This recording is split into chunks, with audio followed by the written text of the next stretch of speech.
his injury. He'll be reevaluated 7 to 10 days, like the release says. So,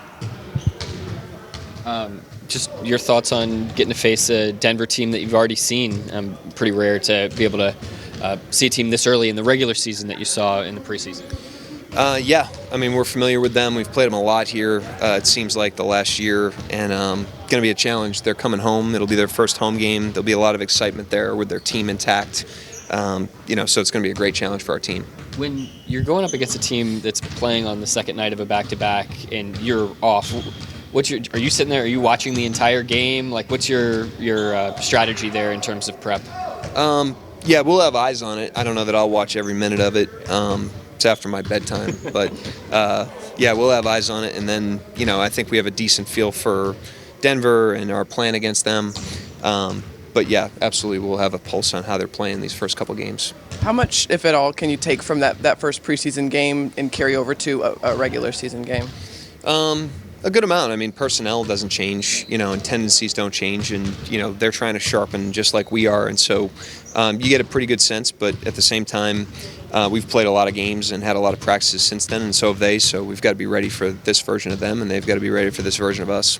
I know Minnesota's obviously a very large team, but is there any rollover in terms of lessons that you can take from going up against a big team like Minnesota to a team that's headlined by Jokic? Yeah, I mean, I thought we did a really good job in parts of the game against Minnesota. We did a really good job on the glass, which is critical against Denver with their size and how much they commit to rebounding. We had more block shots than Minnesota did, not because we're trying to block every shot, but I thought we made intelligent plays around the basket against them, which is important against bigger teams. So certainly things that we did well and that we can carry over. Follow up on that. What did you see out of that starting lineup with Poku and Kenrich man in the down low for you guys? It was not necessarily an indictment on them, but we just didn't get off to the best start. I thought there were some nerves, which is natural in the first game. I thought Minnesota had nerves for, even a veteran team. It's just kind of the nature of the first game of the season. So we didn't get off to the best start that we could have, and obviously didn't play our best in the first half. But I thought the group did a good job of course correcting. We fought our way back into the game, and confident in all 16 guys, like I said. So confident in K-Rich, confident in Poke, confident in the rest of these guys. You've obviously shown a willingness to mix things up and try different things, not having Chet for the year, that size. Is the interior kind of one of those areas where we could see some changes and movement around, trying to figure out what works best? Yeah, and everything's on the table.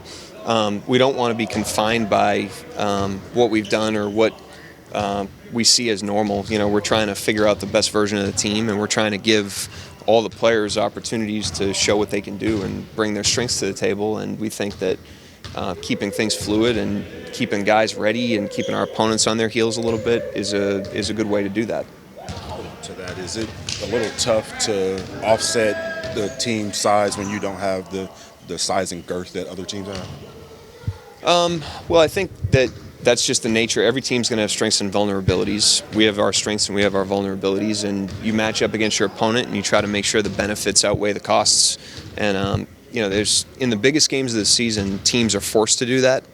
And then sometimes in the biggest games of the seasons, teams do it proactively to try to gain an advantage. And so we're trying to train our group to be adaptive and train them to be always ready. And that's part of the bigger picture reason why we're doing what we're doing. Everybody on this roster has an argument to play every single night. Is it tough to figure out who plays when and how much? I mean, everybody does have a argument to play. It's about them bringing their strengths to the table as consistently as possible, and us trying to deploy those strengths as relevantly as we can. And if the guys play to an identity and they do it consistently, it puts pressure on us to figure out ways to get them on the court, and we're going to try to do that. Just to follow up on Jalen quickly, I'll look at the release, obviously, for the details, but just disappointment that he was playing so well before that happened the other night.